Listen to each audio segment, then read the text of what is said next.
Hello and welcome to everyone to this first episode of Gupshup With Gill. I'm Gurkirat Gill, hence that name. Very delighted to have Raunak Kapoor of Cricinfo here with me. Welcome, Raunak. Thank you for taking out your time to be here. It must be feeling a little different to be on the other side. Mostly, you are the one interviewing, and a lot of big names that a lot of people look forward to. So, how's this unusual feeling of being on the other side?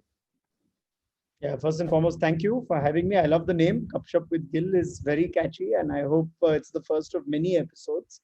I'm very happy that I'm opening this innings with you. So let's hope it's a steady and solid opening partnership as we like to have in cricket. And I'm very happy answering questions. To be honest, I always I joke with the cricketers that I've had the good fortune of doing shows with and speaking to, and I say your job is the easy job. You can say whatever you want in the answers. The questions is tends to be the harder of the two. So I'm always happy to take an invitation from anybody who reaches out saying, let's have a chat where I don't need to be asking the question. So very happy to be here. Thank you. It might sound a little odd for you to be answering questions when not many would know it that you're a lawyer yourself, so you would have prepared always, even when you were a student, to be asking a lot of questions. So how did this journey of being a lawyer to then being a sports broadcaster, how did this journey come along? And where was the turning point? Did you always think about having a career in sports Yeah. broadcasting, or was it something that just came along after a few things clicked? No, it was always a childhood passion, if you want to call it that, but it was a passion without a plan. And that usually is the case when it comes to sports broadcast in India. There is no, like I say this time and time again, there's no specific channel to pursue sports broadcast in India of the highest quality. There are journalism colleges, there are media courses, but broadcast I don't think is as specialized a skill set as it is in a number of other countries. So the plan was to continue studying and picking fields that would open up career opportunities, which is essentially what every Indian kid does, after school.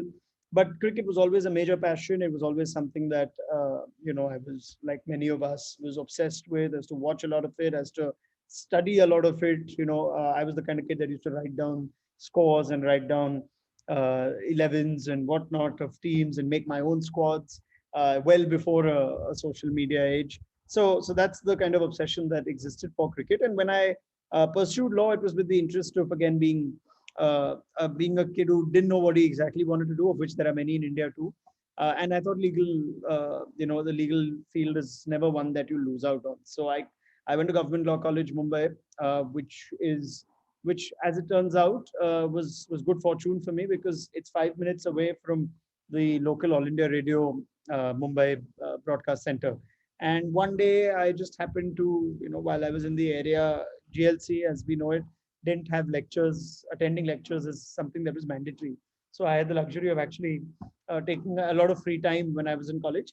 And one of those free moments or free days resulted in me actually going to All India Radio and taking a complete chance, shot in the dark, didn't know anybody. There was a India-Bangladesh game previously that I had heard on commentary. And cricket fans would know, right? Radio commentary has been part of the service of cricket for a long, long time, although there are questions on how popular the medium may be today, but it's still, I think, a very relevant medium. And I was very disappointed with the quality of commentary that we heard, especially in English. Hindi, I think, has always been excellent on radio on Akashvani. And when I went to the local Mumbai office, I went with I didn't even know what to expect. I just requested to meet the sports in charge, the sports section head, and it was a lady by the name of Ujwala Srinivas, who I owe a lot to now, many years later. And she sort of looked at me. I went with a friend of mine. We were two college kids, and she's like, "What are you doing here?" So I just said, "Ma'am, I've been following All India Radio for a long time, and I thought yesterday's commentary was terrible." And I don't know why I said terrible. I shouldn't have said terrible. It's a terrible opening line, to be honest. But she started laughing. She saw the little sort of. I didn't come there to abuse her or to blame her for it. I just came there as someone who said, "I didn't like what I saw yesterday. Please." And we had a laugh. She sat me down for a cup of tea, and from there we spoke at length. And I told her about my interest in cricket and the fact that I always wanted to do something to do with the coverage of sport.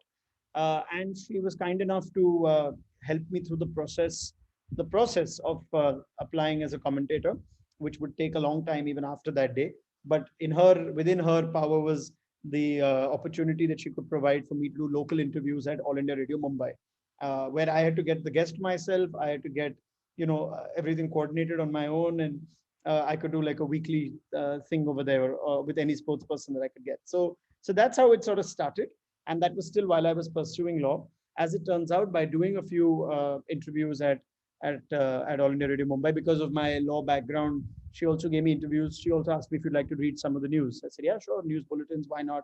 Um, I moderated some discussions on radio as well on Independence Day, which were not cricket related. So there were things like that that kept the broadcast, that started the broadcast field. And then through a few interviews from there, I happened to write to Sambit, the editor in chief of ESPN again, someone who I didn't know personally. I wrote to him on Facebook, funny enough, and he said, "Okay, come see me."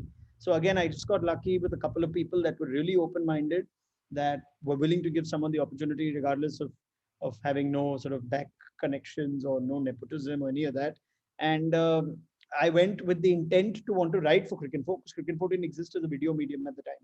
It was about writing and reading and doing ball-by-ball commentary.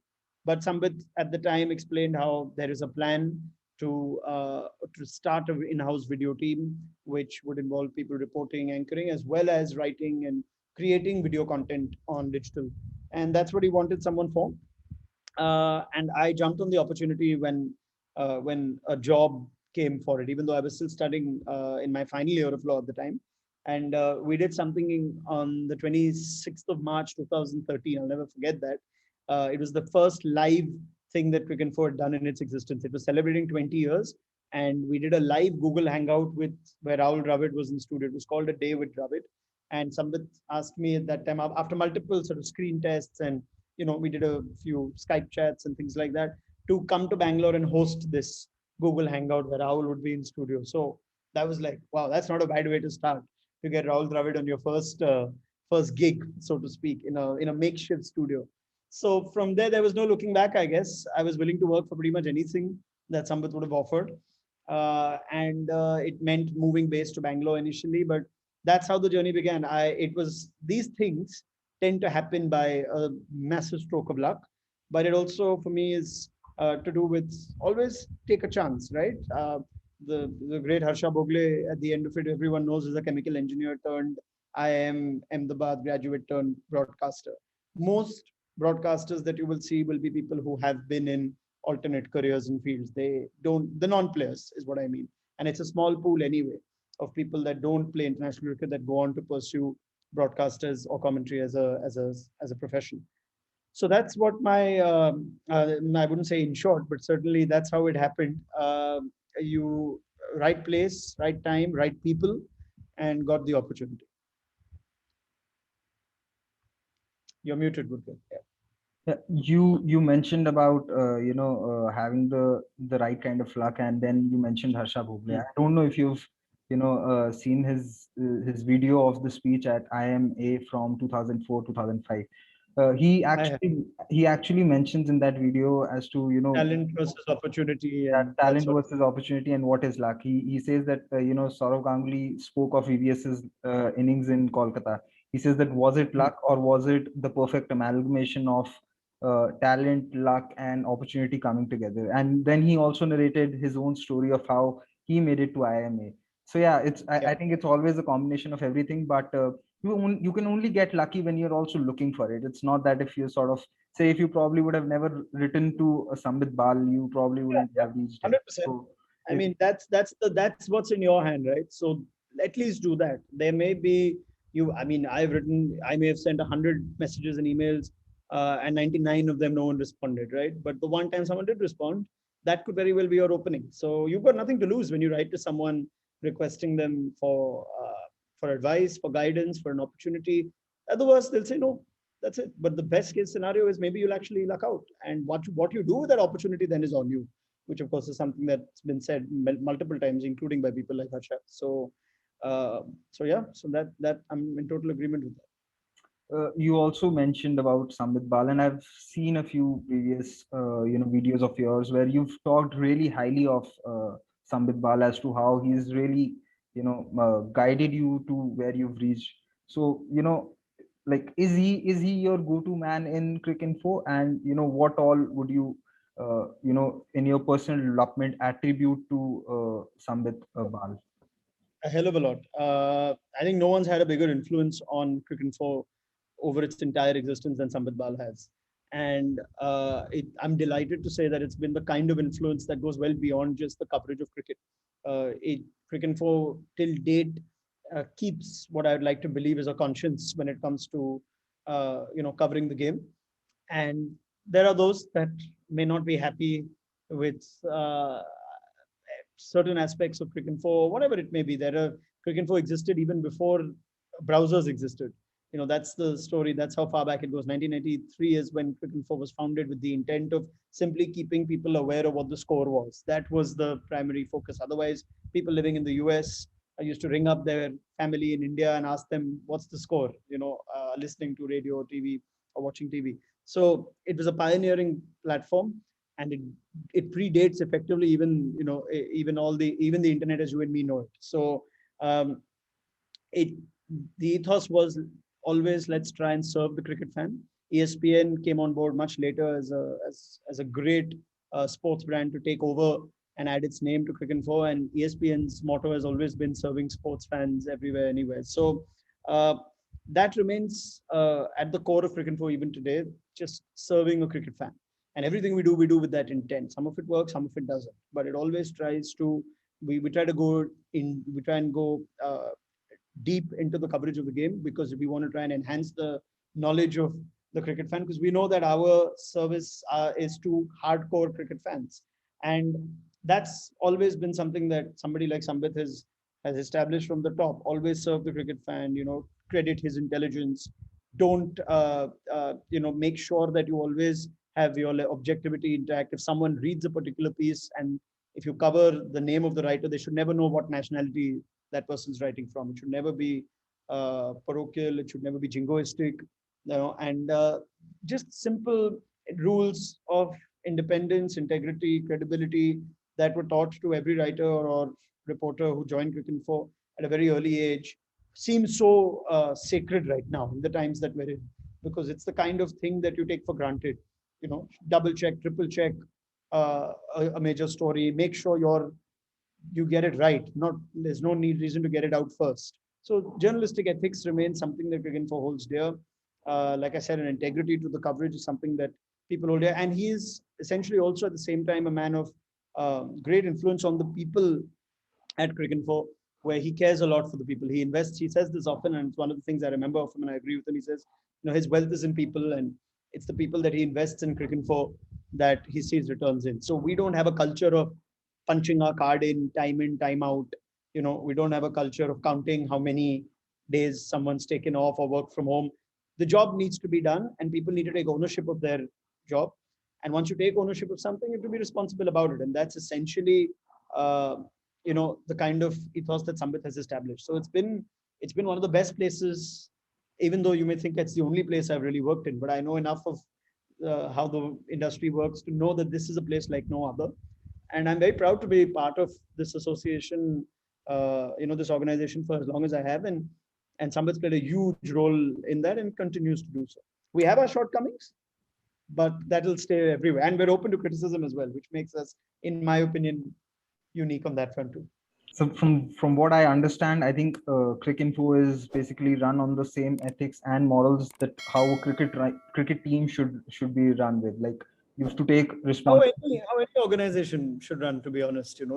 It's not like we set some extraordinarily high standards that others find impractical to meet. I just think we've always kept it simple. We've kept it honest.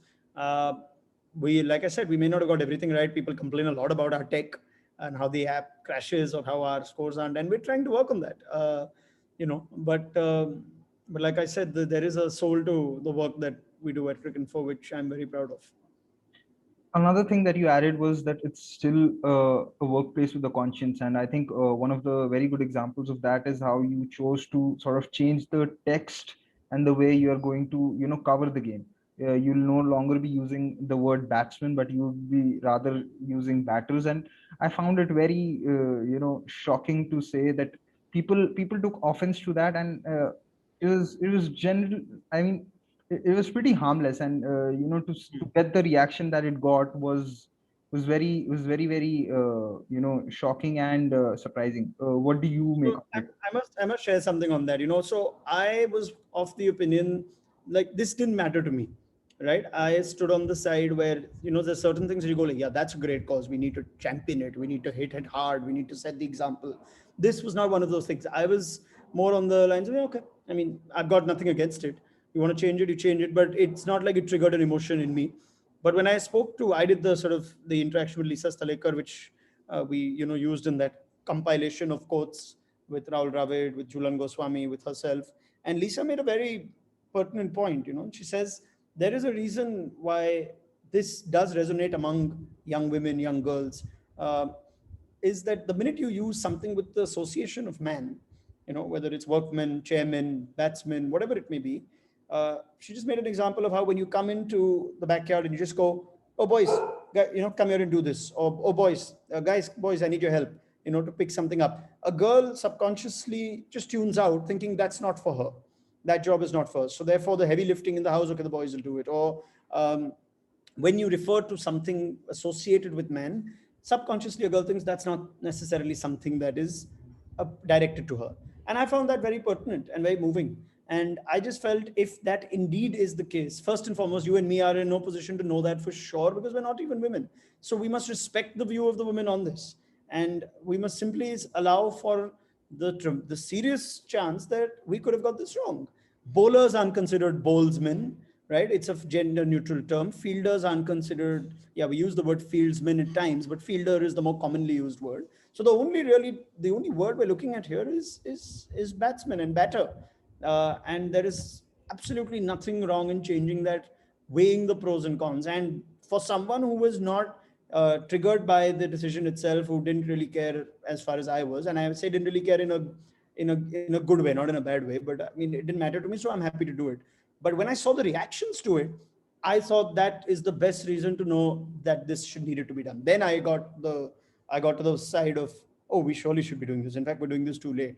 And as Sambit wrote in a piece sort of explaining this or announcing this, it's never too late to just do the right thing. So there are those that went, oh, you guys are being woke and you guys are being this. No, it's not about that. And you'll see largely the anger is coming from men, which is ironic. It's not for you. So don't worry about it. I mean, we've chosen to change the language, which almost makes it conform with the language of the other departments and disciplines of the game. There's bowler, there's fielder, there's batter. There's not bowlsman, fieldswoman, bowlsman, bowlswoman, batsman, batswoman. No, we're just taking a term that is neutral of it, and that's how it should be. Um, and it's as simple as that. So for me, the reaction endorsed the decision, and I think therefore it was something which I'm glad we've done. Really glad. You're muted. Yeah. Yeah. So you mentioned about working at All India Radio, and I was going to get to it. How was the transition, from doing just audio to then doing video? Because when you're doing audio, all you're focused on is the content that you want to speak.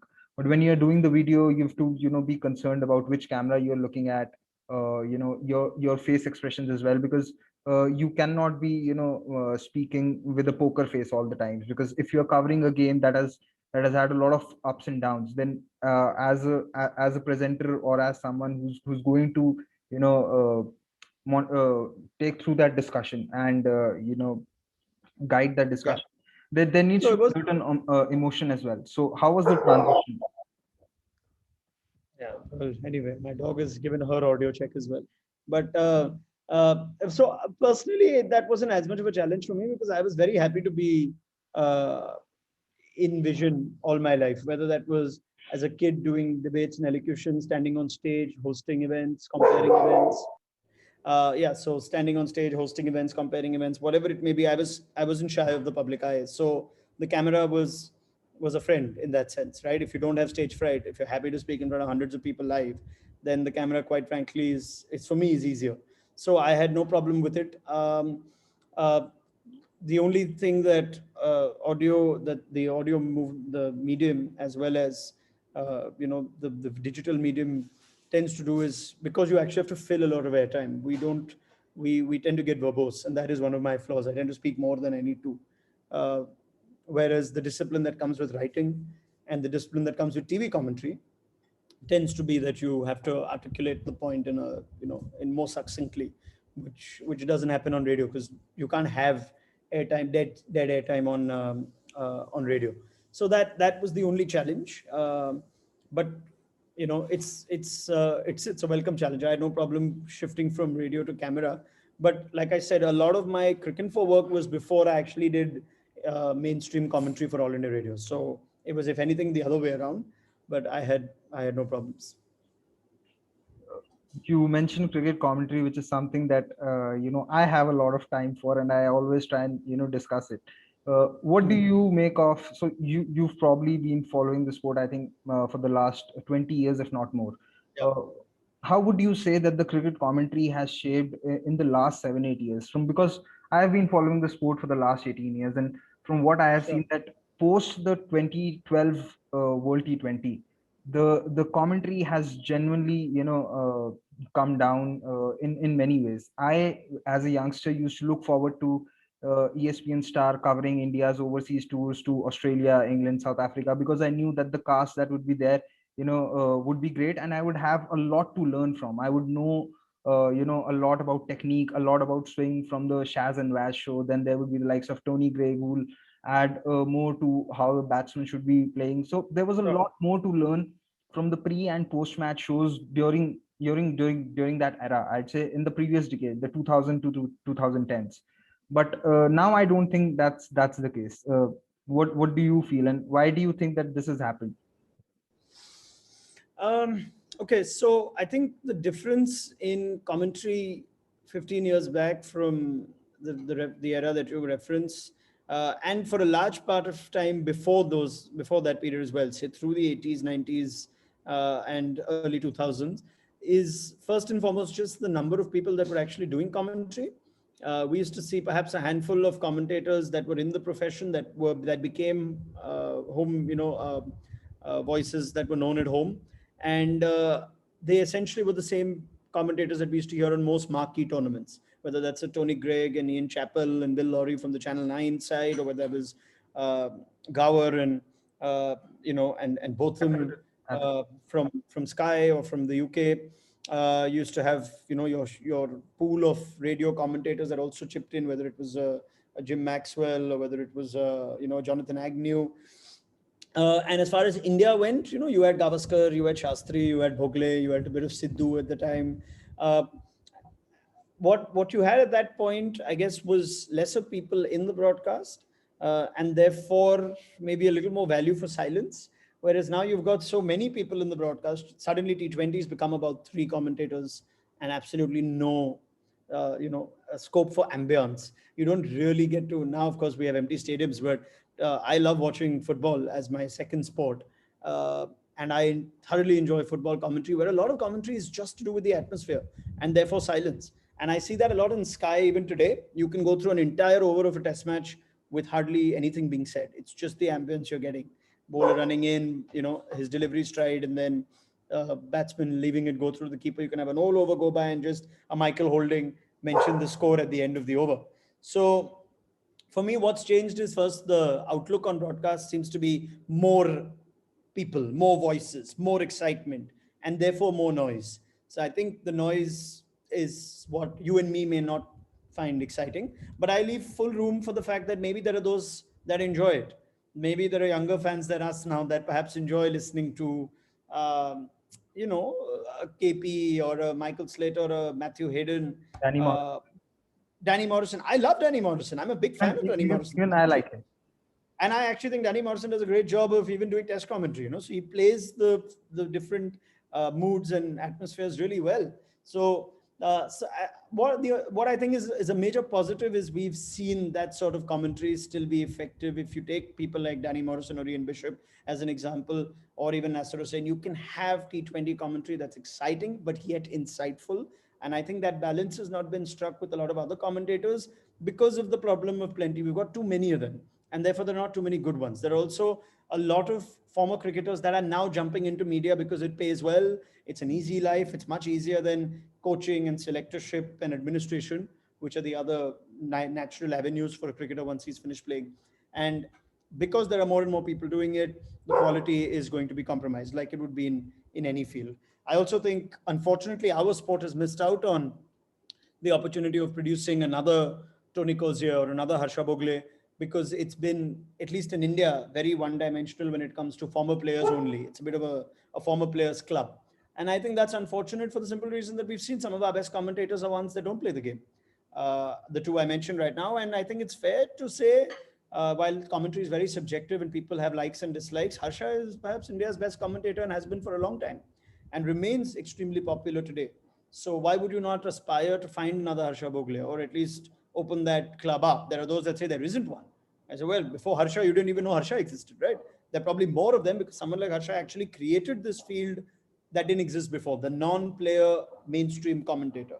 So I think that's something that the sport unfortunately has not opened up to. Whereas football and a lot of other sports, they there is a clear place for a professional broadcaster, and then the former player becomes the analyst or the color commentator or the expert. So that for me has been unfortunate, but I can see that changing. One really good thing is the addition of female commentary or women commentators in the sport. It was long overdue. I'm a big fan of Isha Guha's commentary. I have a lot of time for Melanie Jones and Lisa Stalekar. So Alison Mitchell, who's one of the few non-player female commentators, did the World Cup coverage in 2019. So I'm a big fan of that. That's come. That couldn't have come any sooner. And for me, I think producers have reduced their level of involvement in the quality of the broadcast.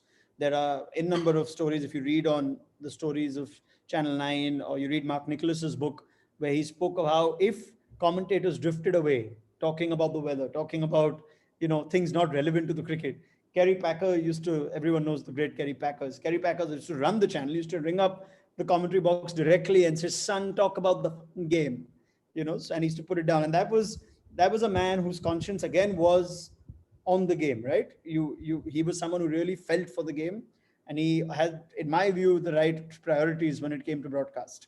So what you need now is producers to be telling you, "Oh, stop monkeying around, stop fooling around," or try and segmentize the use of anyway try and segmentize the use of branding on air, to make sure it doesn't bring down the user experience or the viewer experience. If you I know people joke about this whole IPL is IPL commentary is corrupted with too many mentions for sponsors, and takes away. Well, perhaps if producers set a line, and it's a pyramid structure. It comes from the channel head. It comes from someone saying, let's not compromise on the integrity of the broadcast. Let's find other ways. I'm sure there are plenty of making sure that the money is made, the sponsors are happy, and the viewer is happy listening to the broadcast, which I don't think is the priority anymore. So that's where we are. But that's, for me, is the biggest challenge, that we don't have enough good voices anymore. We have too many voices, which is a problem. And I think the producer's involvement has decreased in a way that I would have liked. But do you think that in a setup like India and a country like India, a producer can sort of say something to ex-cricketers like Sunil Gavaskar or Excellent point. Excellent question. or And that is the problem. The potential starstruck nature of producers, especially in India. I don't think it's only an Indian thing. It could easily be a thing for the power structure of India in cricket right now. Because I know for a fact that even if you bring an overseas producer, he would be reluctant to get into the ear of a major Indian cricketer. I'm not saying that has to be Gavaskar, that could be Ganguly, that could be that could be anyone who's been doing the business for really long. So what I would like to sort of look at is just the Sky model.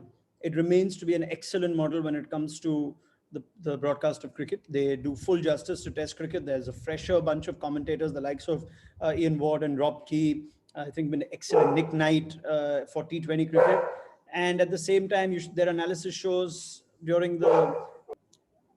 So I think that's an excellent point you make. And for me, the model to look at is the Sky model in England, which even today remains such an outstanding, template for how to broadcast all formats. Whether you've got the in-depth analysis during the tests, whether you've got the variety in voices during the T20s, there are younger commentators as well, the likes of Rob Key, Nick Knight, Ian Ward. Um, and yet at the same time, you feel, they still have Michael Holding for their test cricket. They still have, Nasser Hussain and Mike Atherton as two outstanding broadcasters that only get better and better. You don't get tired of listening to them. So I'm sure there is a certain culture that is set on the broadcast. For example, I'll tell you, it's a pretty good reference to what we were discussing when India were in England in 2014 and had won the second test and they were 1-0 up in the series. And Alistair Cook had a series of defeats as England captain and was asked the question at the end of the Lord's test by Michael Atherton, is your captaincy under threat? Now, can you imagine the same parallel in India, where if Virat Kohli loses at the quarterfinal or semi-final of a World Cup, or for that matter, MS Dhoni, when he infamously, in my view, asked a foreign reporter to come up and share the stage with you, do you think I'm not good enough to play another so many years or whatever that was? I thought that was not appropriate at all, and it comes to what is the culture of the broadcast. What are you looking for, at the end? And I know that, a friend of mine, a former cricketer, went and asked Michael Atherton, how could you, that's something, yeah, you could ask Alistair Cook, the England captain, is your captaincy under threat? Would the producer not have called you and had a word about your job? And the response, I believe, to some degree was, if I wouldn't have asked that question, the producer would have called me and said, what the hell are you doing? That's not your job. So your job is more, there is a journalistic approach. There is an approach. For me, it's a simple thing. Ask the questions the fans have in their mind and heart. And many a time, the broadcast has the responsibility of educating the fans. You and me know about cricket because we've looked up to certain broadcasters and commentators. Like you said, you enjoyed Shaz and Waz. I would have enjoyed, X number of cricketers talking about the game. When they spoke on incidents, we learnt about what was right and wrong. They helped our education of the game. So if Richie Beno says that underarm delivery is the worst thing I've seen, the most despicable thing I've seen in my career, then I learn, oh, it's wrong. I don't look at the underarm and say, oh, what a clever bit of, moment, what a great moment that was. Let's all try the underarm. But that is very, very important. If Virat Kohli, in his moment of excitement, has said, or whatever, and the cameras have caught it slow-mo, and if a great cricketer on air says, look at the passion and excitement, as against, oh, okay, maybe he could have just kept that in check, or the producer should have not had that, then maybe we won't see so many kids doing it at the under 14, under 12 level, right? So for me, the conscience keepers of the game are also the commentators, and their job is not merely to cheerlead. Their job is to educate the viewer, and you have to look at your job as such. What I'm saying is going to be something that the viewer will be better informed on. So I think that's something which needs to come in, and if it comes in, look, I think the quality of the broadcast will increase automatically. I think I think it's an excellent point because a lot of the stigma that is attached to the non-striker being run out on the bowler's end is to do with the broadcasters calling it against the spirit of the game. It's Sure. thankfully a few influential voices have spoken against it as to how it should be practiced because it is nothing. It's very well within the rules. So I think Yeah, a it's a lot good of point this. you make. That's how our perceptions are shaped, right? If two or three great cricketers say, no, that's not right, you say, yeah, that's not right. You know why? Because Ricky Ponting said it. No, that's why would he go wrong? But at the same time, if Sunil Gavaskar says absolutely nothing wrong with, oh, no, of course it's right. Why? Because Sunil Gavaskar said. So that is the level of reverence we hold former cricketers to. And they don't need to have played 100 tests. It could be any former cricketer. Tony Greig's cricketing career was not as accomplished as his broadcasting career was, right? So we just look at our broadcasters and we think, yeah, that's how we learn what this game should be about. So that's something that I think they should understand too. Now that you've mentioned that the cricketing voices and especially the former cricketing voices have a lot to do with how we perceive things. You have been one of those voices in the sports broadcasting who's always been vocal about things which are non-cricket, whether Mhm. it be politics or anything else. While what we have seen in the last 4 5 years is that the others who are pretty much in the same field refuse or shy away from this. So where does this this part of you come from? Is it because you've been a lawyer before, that is why it comes to you naturally? Or you just think that if you think that the cricketers can, or sort of influential voices can sort of make a narrative, or make people think about it, you feel that because you ask those people to those cricketers to sort of come out and say the same things, hence you do the same, because you don't want to be sort of be say hypocritical, because you can't ask someone else to do something which you yourself wouldn't practice. So what is your It's, whole it's, a, take on it's this? a very simple thing, Gurkirat. We've in recent years come up with a term for an entire industry of people called influencers, right? What is the meaning of influence? And um is your influence merely to sell a product, uh, and at times even an idea? Or does it mean you stand for something? You stand for a positive influence upon those who you are influencing. And in India, cricketers influence tremendously. Uh, the products that they endorse, they command a premium for, because that is the level of influence they have, right? And suddenly, if they start endorsing pan masala or gutka, or even in some cases alcohol, they cop a lot of flack for it, because we as a society believe that is not something that someone who we look up to ought to be influencing, ought to be selling, or to be influencing us to buy. So when we've set certain standards for them, I just believe that their status in society goes well beyond cricket. We worship our cricketers. We put them second to God. There are some places where there are temples on Dhoni and temples on Tendulkar. People used to fall at Gavaskar's feet when they came to Bombay. They still do the same with the Tendulkar. Uh, this is the level of adulation and worship we've given our cricketers. So is it unreasonable to expect uh, them using this pedestal that we've put them on, that people have put them on, just use it positively? That's all. Now, I know what's going to be said here. Is positively only if they align with your own politics? No, it's not. Of course not. But this isn't political. When riots break in Sri Lanka and Mahila Jayawardene and Kumar Sangakkara call for peace, condemn violence, and mention that majoritarian violence is not something that serves the country, because they have grown up in civil war in Sri Lanka. They know what it's like, right? But they are cricket's biggest icons there. They choose to lend a voice. They don't sit silent because they are part of a privileged bubble that it doesn't affect them. They stand for the right cause. They don't need to. I expect the same from our major sports persons, because we've also been a country that's always been polarized on religion, on caste, and whatnot. So they must stand for the right thing. The cricket team is a beautiful thing. Nobody's ever been removed from the Indian team because they belong to a certain religion or caste. Nobody's ever been discriminated against because they were a Dalit, or they were a Sikh, or they were a Muslim, or they were Parsi. Never. So that is the beauty of the team. And for me, by extension, these cricketers, with the massive social profiles that they have, should use their influence for good. If you don't want to say anything at all, okay, fine. I'll still buy that. I don't personally agree with it, because I think every person as an influence should speak. I'm not going to change the world, right? I have 20 or 1,000 followers on Twitter. It's not like if I say something, tomorrow the world is going to change. But I just think it's incumbent upon every figure, public figure, big or small, to speak. If you choose not to speak, to may be neutral, or not to speak because you may not know enough about the subject, fair point, no problem. Or it is uncomfortable, it's a personality thing. Maybe as a personality I am more outspoken, and therefore it's easier for me. Somebody who's a little more introverted, of which there may be plenty celebrities and public figures, they may not want to speak. But my problem in recent times, in particular with the incident after the farmers' protest, and then the Rihanna tweet, and then the resultant coordinated campaign by the Indian cricketers speaking out, is that now we're in different territory. If you don't want to speak on a political issue because that's what you've done all your life, fine. But the minute you participate in what is clearly a coordinated campaign by the government or by the ruling party, which is by definition propaganda, and it's fine. If that is where you stand, no problem. If you have put out a message which is part of propaganda, part of a coordinated campaign, which is a political point of view expressed directly or indirectly, you will be subject to political criticism.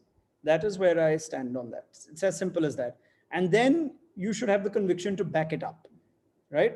Um, Gautam Gambhir is a I have a lot of time for him as an analyst. We have different political views, but there is not that doesn't change how our equation is when we work together. And he's been very helpful, in times of need, in recent times, etc. I tweeted on that too, so that's fine. Uh, but at least I know where I stand with him, or at least we know where we all stand with him. What I don't like is a lot of cricketers wanting it both ways. They'll put out stuff to keep certain powers happy, but they don't want to be open to criticism of the same. So for me, it's a simple line. you know Influencers in today's day and age need to stand for something beyond sport. You may disagree with that, but that's where I stand on it. Fair enough. I think what you mentioned about what you've basically mentioned is that we do talk of cricket being a religion that unites everyone, but we need to Yeah. start to be putting it into practice. That whenever there is something that is happening, which is not beneficial for the society, maybe the cricket, the religion which we all follow, that should come and stand for us. And I think it's quite fair enough. I don't think it's something which is too much to ask for. Another thing what I've always felt on this is that it's not that cricketers are the only sports person in India. There have been many different sports persons as well who've done quite a lot. Someone like a Dhyan Chand has had a lot of achievements. So has Abhinav Bindra, so has Vishwanathan Anand. But the reason why cricketers become superstars is because of the love of people. Hence I think the responsibility is the moral responsibility rather is a little more than what you would expect of other sports person, purely because sport fans are what are the people who have made cricketers as superstars. So I think I completely agree with you on this, that if you get all of that love from the fans and become what you become due to the fans, it's time that somewhere down the line you do sort of stand for them. I mean, the just the term we use for them, superstars. Yeah, superstars are great, right? But are they role models? Are they heroes? And we have to understand those terms more intricately now, and not use them loosely. They can be superstar players, they can be celebrities, and be entitled to a lot of privileges that they already are. But are they really role models? And are they heroes in the true sense? Is something that every fan should ask themselves. Because you look around the world and you think of sportsmen, actors in other countries that have chosen to use their public platform for, to exercise it for causes that go well beyond their profession. And I know that there is a balance to this argument in reality, which is a lot of other countries afford them more security, afford them more protection. Whereas someone is always insecure in India. If they say something, could they lose their job? If they say something, could there be repercussions? So I guess it's a two-way street. You need to create a sense of security for people to be out, to be speaking freely, not have an environment of fear when it comes to voicing opinion. But if times are tough, or if times are challenging, then if those in power or those with the privileges don't speak out, then who will? So that's just where I stand on it. I'll move on to something which is more cricket. So Sure. lately, what especially this IPL and lately what we have seen is what I've started to feel is that captaincy in T20 cricket is not a one man job anymore. Like if you saw this IPL, and if you would have seen it previously and as well. So if you look at a Yeah. setup of a Delhi Capitals, you know that it is Ricky Ponting who's running the show.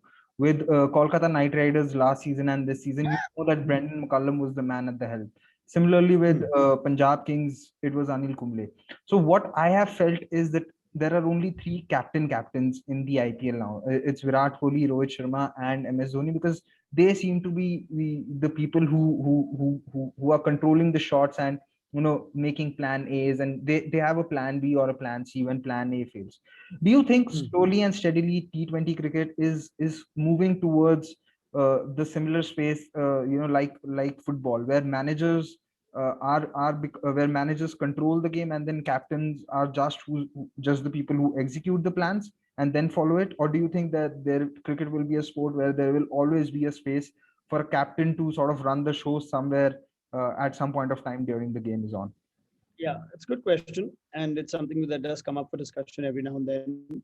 Uh, as far as my belief on what constitutes a successful T20 franchise, it's not only a great coach or a great captain, it could be one of the two.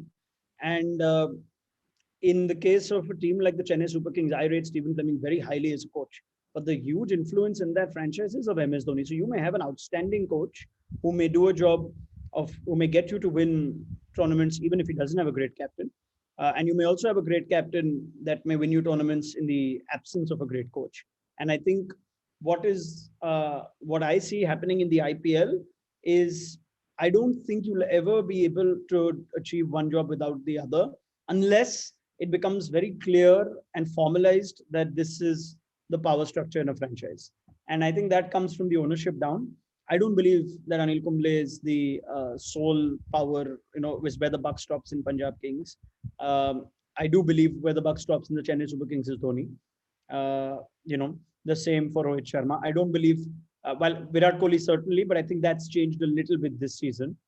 So again, that's about a relationship, right? That is developed between captain and coach. Because I actually think it's not going to be easy for you to win tournaments with having just one of the two. And the reason I say that is there's a lot of planning that goes on in T20 cricket, which at times is better analyzed with a little distance. And the coach brings that distance. The analyst brings that distance. Sometimes I have seen it that we look and watch TV and we think, why the hell is he not bringing this guy on? Why is he not bringing the off spinner? Oh, he's running out of overs. Oh, he's going to have to bowl Marcus Stoinis in the 20th over or Vijay Shankar in the 19th over. Or, why is he not bowled Nabi or whatever it may be? So that distance comes, but it's the tricky part is when you have to balance it out with the gut of a captain and instinct, which some captains just have better than others. So there are things that Dhoni has had, which as an instinct have just served him well, and that makes him a great captain. And then there are those that are learning captains that may not have the best instinct and need to turn over to their dugout, in which case you have to hope and pray that the coach's instinct is a good one. So are we moving to a football style management system? I don't think it'll be universal. I think franchises will decide when they bring someone on board. Tomorrow, if they choose to bring in, if MS Dhoni retires and becomes head coach, for example, and he tells them, I'm calling the shots here, then that's something the franchise communicates to the rest of the owners communicate to the rest of the team. And I think that's perfectly fine because then you know who's responsible. And you know that the problem that often happens in IPL franchises, the buck keeps shifting. A captain often blames his coach for bad results, or an assistant coach may blame the coach for a bad result, but not a captain. So that's where I think the confusion lies. I think it's important for a franchise to actually establish who is responsible individually and collectively for the success of that team. But I still don't think you can definitively say that a good manager or a good head coach is something that you need and you're sorted, because the captain's instinct is rather redundant. The other thing with the IPL is you need to get half the job done at the auction table. And for that, you need to have a specialized team in place. That is a mixture of your leadership, your scouting. And if you get that right, a lot of it is taken care of. Otherwise, we've seen it over the years. It's not like we've had different teams winning the IPL as a matter of luck. There have been 2 or 3 really good teams that have won several IPLs because of a structure and a format that they've put in place for a team, an identity that they've put in place for the team that's grown over years. Fair enough. I think even Delhi, if you see the last 3 seasons, what they've tried to do is if they've tried to replicate what Mumbai have done over the years. Delhi is an excellent example, right? So you bring in Ricky Ponting and you bring in someone who creates an identity of the team, which says, I'm building this team around Indian batsmen for all situations. So aggressive Indian batsmen and Indian batsmen that can play tough innings as well. So you've got Shreyas Iyer, Rishabh Pant, Prithvi, Shikhar Dhawan, you've got Ajinkya Rahane, you've picked up. You've got Indian batsmen for all situations. And then you've created their identity around that. And that served them well. They are now looked at as one of the better franchises of the league. I think it'll only be a matter of time before they actually win one. But that is what you need to come in with.